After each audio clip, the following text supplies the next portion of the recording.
Second year mathematics आपके जो है हम लोग कर रहे हैं। आप जानते हैं कि पेपर 2 और उसकी यूनिट 3 जिसमें चैप्टर चल रहा है आपका द्वितीय कोटि की रैखिक अवकल समीकरण, linear differential equation of second order. ठीक है, इसमें जो है हम लोग लीनियर डिफरेंशियल इक्वेशन को सॉल्व करने का तीसरा जो मेथड है वो कर रहे हैं, जिसमें स्वतंत्र चर का परिवर्तन यानी चेंज ऑफ वेरिएबल जो है वो कर रहे हैं। इसमें आगे बढ़ते हुए मैं और एक क्वेश्चन करूंगी। ठीक है, 2018 का क्वेश्चन, d2y dx2 और plus cot x dy by dx और plus 4y cosec square x is equal to 0। ठीक है, सबसे पहले जो है चेक करना होता है कि इसके साथ क्या गुणांक है, इसके साथ 1 है। ठीक है, तो हम लोग आगे बढ़ते हैं और पहले पी क्यू आर लिख लेते हैं, जो कि ये आपके पी का मान है cot x और क्यू का मान है 4 cosec स्क्वायर x और आर का मान है इज इक्वल टू 0। ठीक है, इज इक्वल टू 0। अब जो है हम लोग क्या करेंगे, चर में परिवर्तन करना है, यानी z is equal to f x हमको कोई मानना है। तो उसके लिए हम लोग क्या करेंगे कि ये इस प्रकार जो है z का चयन करते हैं। z का चयन इस प्रकार करेंगे कि dz अपॉन dx का स्क्वायर इज इक्वल टू जो है क्या आना चाहिए कि ये आप लिख सकते हो कि 4, देखिए इसके साथ 4 भी ले सकते हो आप, और अगर आप चाहो तो 4 को छोड़ दो और ये cosec स्क्वायर x भी जो है यहाँ पे ले सकते हैं। ठीक है, दोनों ही जो है ले सकते हैं, तो 4 और यहाँ पे जो है cosec स्क्वायर x, तो dz अपॉन dx जो है वो क्या हो जाएगा 2 और ये cosec स्क्वायर x हो जाएगा। ठीक है, और फिर z की वैल्यू जो है क्या आ जाएगी, dz is equal to 2 cosec square x, sorry cosec x, फिर cosec x dx, तो z इज इक्वल टू हो जाएगा 2 और ये log और 10 x बाय 2, ये हो जाएगा log 10 x बाय 2। चलिए ये आ गया। ठीक है, अब जो है हम लोग क्या करते हैं, अपना जो उसको रूपांतरित समीकरण करते हैं, तो उसमें P1 Q1 और R1 की वैल्यू फाइंड कर लेते हैं। P1 की वैल्यू ये होती है D square Z upon D X square और plus P D Z upon D X upon जो आ जाएगा D Z upon D X का स्क्वायर। ठीक है, तो P1 जो है की वैल्यू हो जाएगी यहाँ पे P1 इज इक्वल टू, सबसे पहले जो है देखते हैं dz अपॉन dx की वैल्यू क्या है, 2 cosec x है, तो ये हो जाएगा 2 cosec x और हो जाएगा cot x। p की वैल्यू cot x है, p की वैल्यू कितनी है cot x, और dz अपॉन dx की वैल्यू कितनी है कि 2 cosec x, 2 cosec x। ठीक है, और अपान तो ये है ही 4 cosec स्क्वायर x। अब आप देखेंगे कि ये दोनों आपस में कैंसिल हो, क्योंकि सेम टर्म्स है, दोनों ही आपस में क्या हो जाएंगे, कैंसिल हो जाएंगे, तो P1 की वैल्यू क्या आ जाएगी, 0 आ जाएगी। ठीक है, अब जो है Q1 फाइंड कर लेते हैं। Q1 है कि Q upon dz upon dx square का स्क्वायर, Q की वैल्यू यही है जो हमने dz अपॉन dx की मानी थी, और उसी से लेनी है। आप जानते हैं कि यहाँ पे जो है अगर हमको z फाइंड करना है तो Q में जो है ऐसा फंक्शन देखेंगे कि जिसका जो है वर्ग दिया हुआ हो, तो वैसा ही फंक्शन लेकर जो है हम लोग यहाँ पर लेंगे। तो ये आ गया 1, और R1 जो है, R1 में जो है वो 0 आ जाएगा, क्योंकि ऑलरेडी जो है R जो है वो 0 दिया हुआ है। ठीक है, कोई भी फंक्शन नहीं है, तो ये हो जाएगा 0। ठीक है, ये हो जाएगा यहाँ पे 0। तो इसकी रूपांतरित समीकरण जो है, जब P1 इज इक्वल टू 0 आ गया, ठीक है, तो बहुत ही छोटी हो जाएगी। ठीक है, बहुत ही छोटी हो जाएगी, तो लिखेंगे कि रूपांतरित समीकरण, देयरफॉर रूपांतरित समीकरण कौन सी होगी, d2y अब आ जाएगा dz स्क्वायर प्लस P1, ये हो जाएगा dy by dx, dy by dz, और Q1 y is equal to जो है यहाँ पे आ जाएगा R1 जो कि है आपके 0। अब मैं वैल्यू रख देती हूँ, पहले मैंने इसको जनरल फॉर्म में लिख दिया है, अब जो है मैं वैल्यू रख देती हूँ। तो d2y dz2 P1 0 आ गया और Q1 की वैल्यू कितनी आई है 1 आई है, तो y इज इक्वल टू 0। तो अब आपकी जो इक्वेशन है वो बहुत ही छोटी हो गई, यानी कि एकदम जो है रिड्यूस हो गई है। और तो D square plus 1 y is equal to 0, ठीक है, जहां पे जो है d जो है equivalent to d by d z जो है ये हम लोग मान लेते हैं, ठीक है। तो इसकी सहायक समीकरण क्या हो जाएगी, इसकी चलिए लिखते हैं सहायक समीकरण। सहायक समीकरण क्या होगी, यानी कि ऑक्सिलरी इक्वेशन जो क्या हो जाएगी m square plus 1 is equal to 0। तो m की वैल्यू क्या हो जाएगी, m is equal to plus minus iota, ठीक है। m इज इक्वल टू क्या हो जाएगा, प्लस माइनस आयोटा। तो y की वैल्यू क्या हो जाएगी, y की वैल्यू C1 और cos यहाँ पे z और प्लस C2 यहाँ पे साइन z, ठीक है। लेकिन z की वैल्यू कितनी है, z की वैल्यू आपकी 2 log 10 x/2 और plus C2 sign 2 log 10 x/2, ठीक है।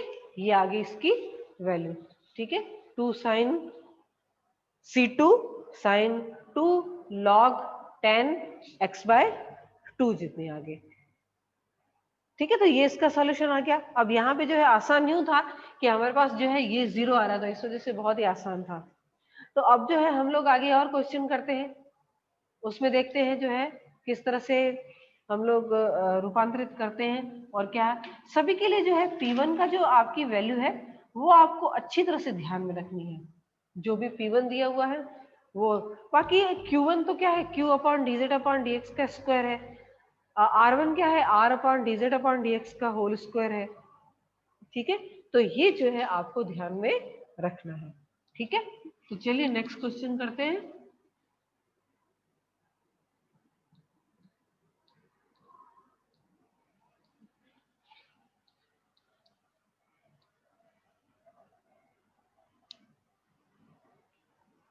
नेक्स्ट क्वेश्चन ये है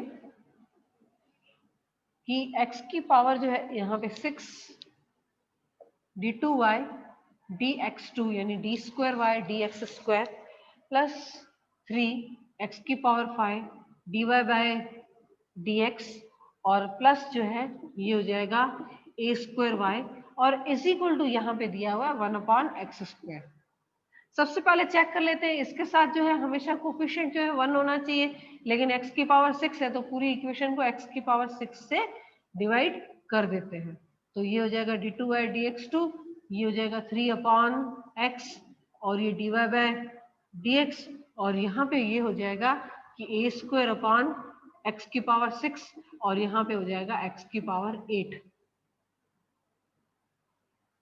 ठीक है। ये हो जाएगा x की पावर 8। तो P की वैल्यू जो आ जाएगी 3 अपॉन एक्स, Q की वैल्यू आ जाएगी यहाँ पे आप जो है a स्क्वायर अपॉन क्या है यहाँ पे a स्क्वायर अपॉन एक्स की पावर 6, ठीक है। और R की वैल्यू आ जाएगी 1 अपॉन एक्स की power a square upon x की पावर 6, Q आ गया और R इज इक्वल टू आ गया 1 अपॉन एक्स की पावर 8। तो सबसे पहले जो है हम लोग क्या करते हैं, समीकरण का रूपांतरण करने के लिए जो है Z फाइंड कर लेते हैं कि Z जो है वो क्या होगा, उसके बाद P1 और Q1 जो है वो फाइंड कर लेते हैं। तो लिखेंगे कि Z का चयन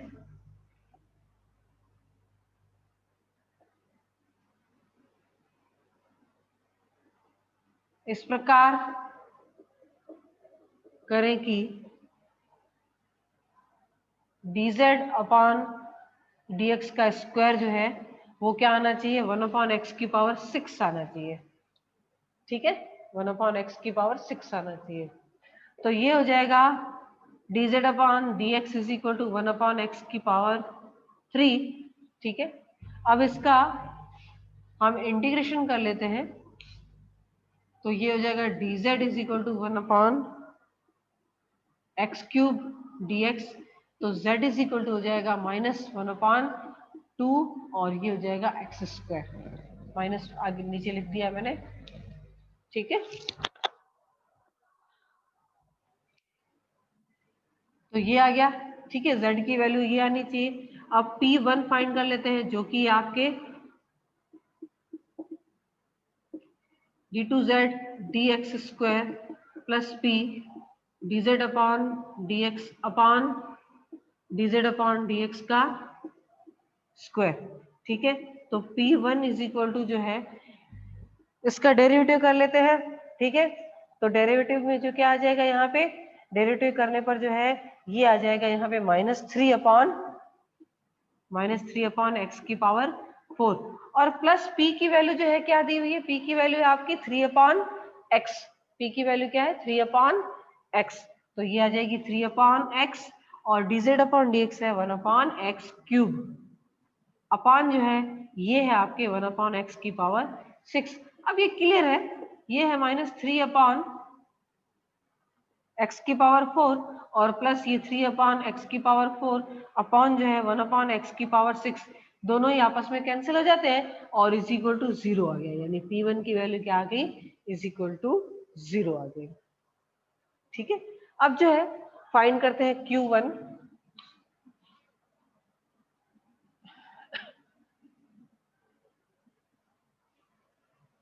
Q1 is equal to Q upon dz upon dx², ठीक है। Q की वैल्यू है a²/x⁶, ये है 1/x⁶ और आ जाएगा ये a², ठीक है, ये आ गया a²। अब जो है R1 की वैल्यू फाइंड करनी, R1 जो है r upon dz upon dx², तो ये है 1/x⁶, 8 और ये है 1/x⁶, तो ये हो जाएगा 1/x², ठीक है, 1/x²। तो अब जो है आपकी रूपांतरित समीकरण जो है वो क्या हो जाएगी, देयरफॉर रूपांतरित समीकरण हो जाएगी d2y dz2 p1 dy by dz और q1y इज इक्वल टू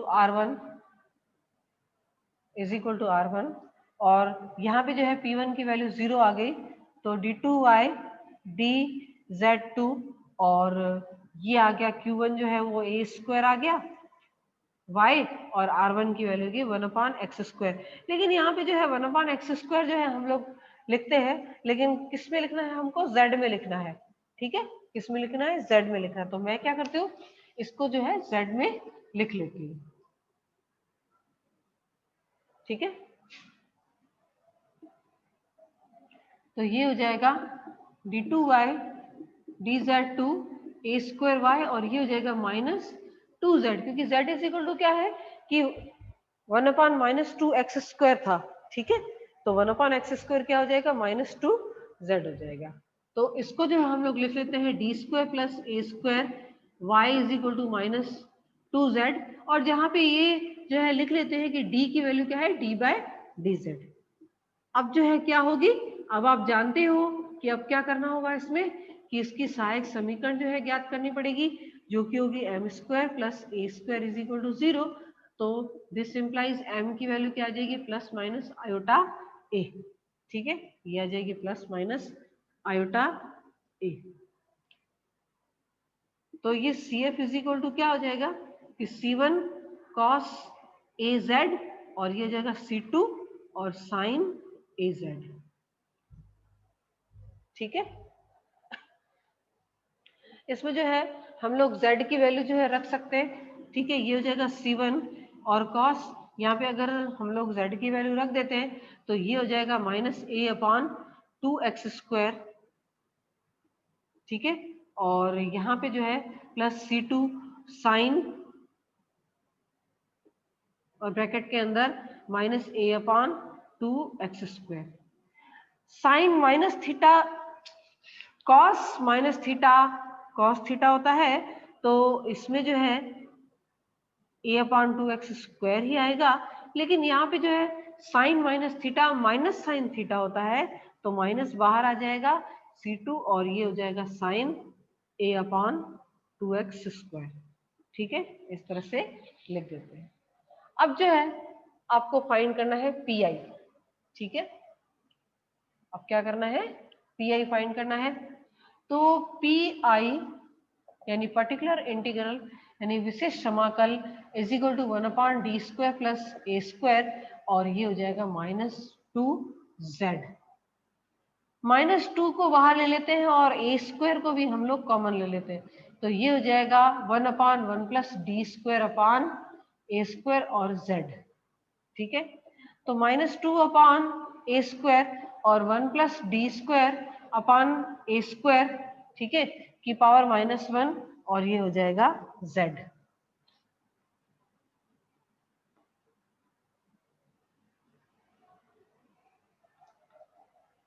ठीक है, तो इज इक्वल टू -2/a² और ये हो जाएगा 1 माइनस d² अपान a² और प्लस ये हो जाएगा d की पावर 4 अपान a की पावर 4 एंड सो ऑन और z।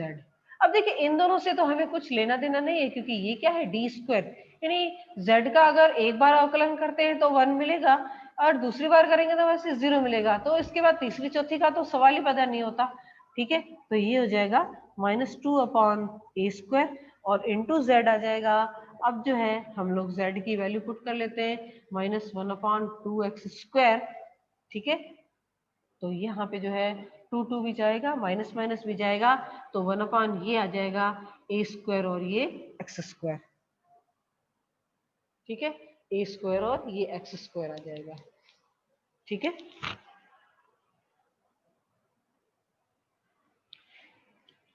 तो देखिए कि यहाँ पे जो है ये आपका R1 जो है वो 0 नहीं हुआ, तो किस तरह से जो पहले वाली जो अपन की सेकेंड यूनिट की जो मेथड थी वही वापस जो हम लोग यहाँ पे अप्लाई कर रहे हैं। ठीक है, अप्लाई कर रहे हैं।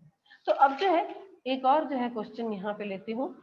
ठीक है, जो कि बहुत ही इजी है। ठीक है, तो यहाँ पे जो है क्या करना है आपको कि आपकी समीकरण का जो है रूपांतरण करना है, जिसमें दूसरे चर में जो है रूपांतरण करना है। ठीक है, तो हम लोग क्या करते हैं कि दी हुई समीकरण जो हमारी x के सापेक्ष जो है अवकलन के रूप में, हम उसको z के सापेक्ष में कर रहे हैं और उसको हल कर रहे हैं। ठीक है, तो चलिए यहाँ पे जो है हम लोग नेक्स्ट क्वेश्चन करते हैं। ठीक है, सारे जो है यूनिवर्सिटी के कर रहे हैं, तो नेक्स्ट क्वेश्चन जो है 2018 में पूछा गया क्वेश्चन है ये। ठीक है,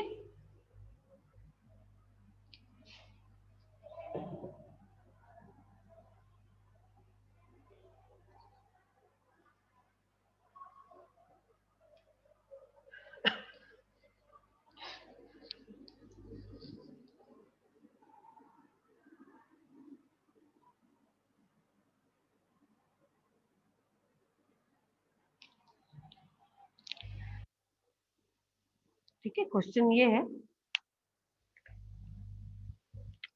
कि 1 प्लस एक्स का होल स्क्वायर d2y dx2 और प्लस यहाँ पे 1 प्लस एक्स है dy बाय dx।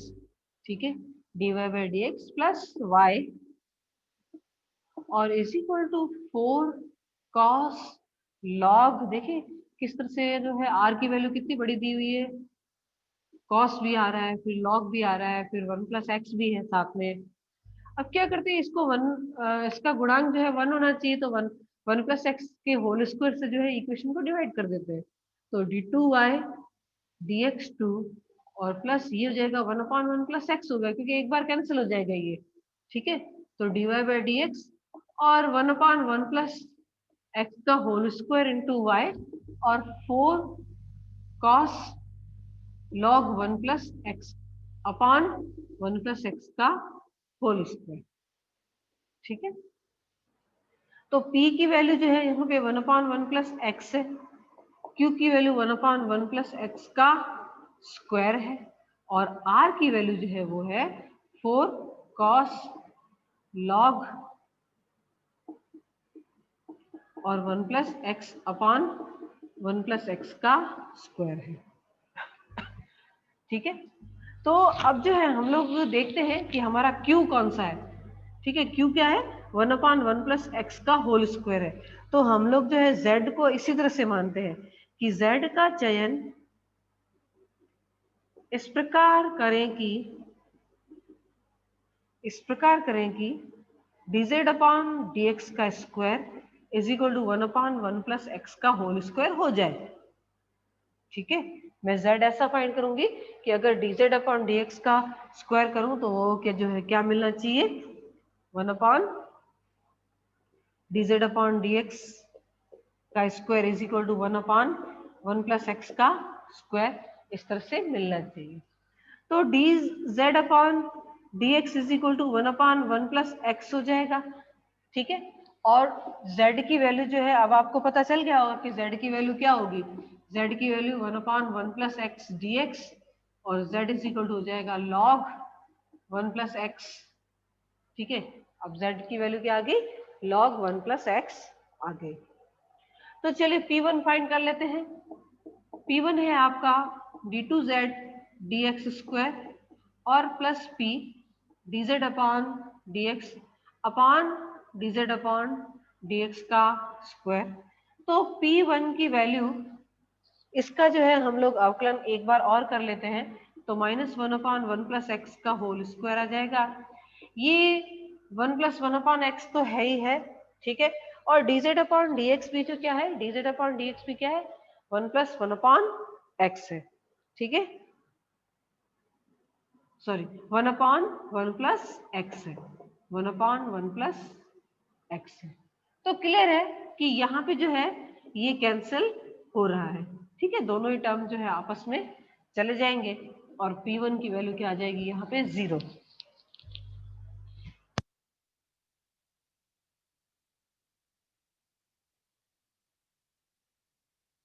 P1 की वैल्यू जो है 0 आ गई।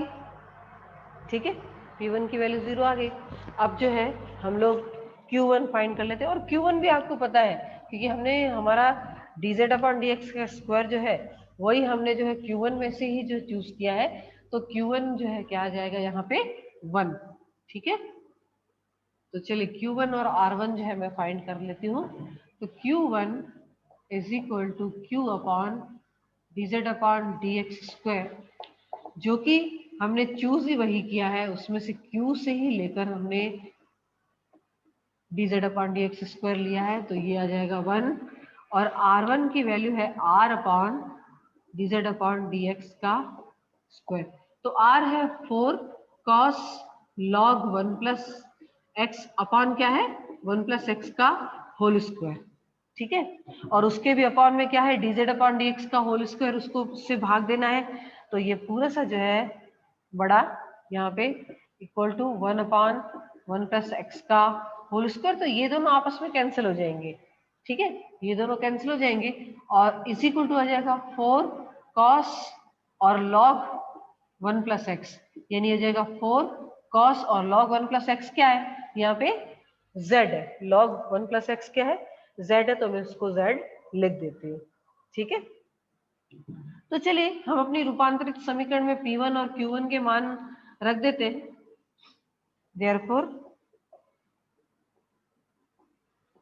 रूपांतरित समीकरण जो है वो क्या हो जाएगी, d2y dz square P1 dy by dz Q1y is equal to R1। ठीक है, तो d2y dz टू P1 की वैल्यू 0 आ गई और Q1 की वैल्यू कौन सी आई है, 1 आई है। तो y इज इक्वल टू, ये आ गया आपके 4 cos z, ये क्या आ गया 4 cos z। तो चलिए अब क्या करना है कि d by d z is equal to capital D मानना है। तो हम लोग लिख लेंगे d square plus 1 y is equal to 4 cos z।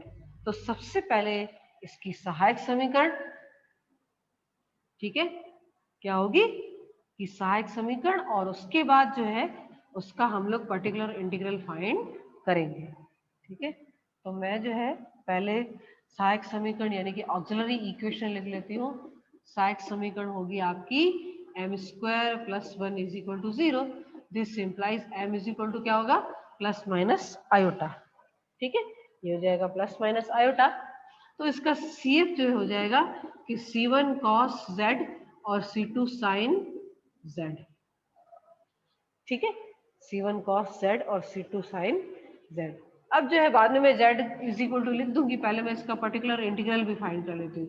D square plus 1 और ये हो जाएगा 4 cos Z। ठीक है, ये हो जाएगा 4 cos Z। अब जब त्रिकोणमितीय फलन होता है, ठीक है, तो हम लोग क्या करते हैं अपने एफडी में जो है जहां पे भी डी स्क्वायर होता है वहां पे जो है Z का गुणांक कितना है, यहाँ पे 1, तो डी स्क्वायर की जगह पे क्या आएगा -1 आएगा। लेकिन इस केस में अगर लिखोगे आप, ठीक है, अगर लिखोगे तो आप जानते हैं कि ये 0 हो जाएगा, लेकिन उसके लिए तरीका क्या है, तरीका ये है। ठीक है, तो ये हो जाएगा Z/2 इंटू 1। 1 कहाँ से आया हमको, ये Z का जो गुणांक है वो क्या हो जाएगा A, ये आया, और साइन का क्या हो जाएगा, यहाँ पे कॉस हो जाएगा। ठीक है, 4 तो आगे है ही ऑलरेडी, 4 तो आगे है ही, और साइन Z हो जाएगा यहाँ पे। ठीक है, तो ये हो जाएगा 2Z और साइन Z। अब जो है मुझे इसका पूरा सोल्यूशन लिखना है, तो y इज इक्वल टू जो है क्या आया कि C1 cos Z, C2 sin Z, और ये हो जाएगा 2Z और sin Z। अब देखिए, अब मैं क्या करूंगी कि जहां पे भी Z है मुझे क्या लिखना है, log 1 plus x लिखना है।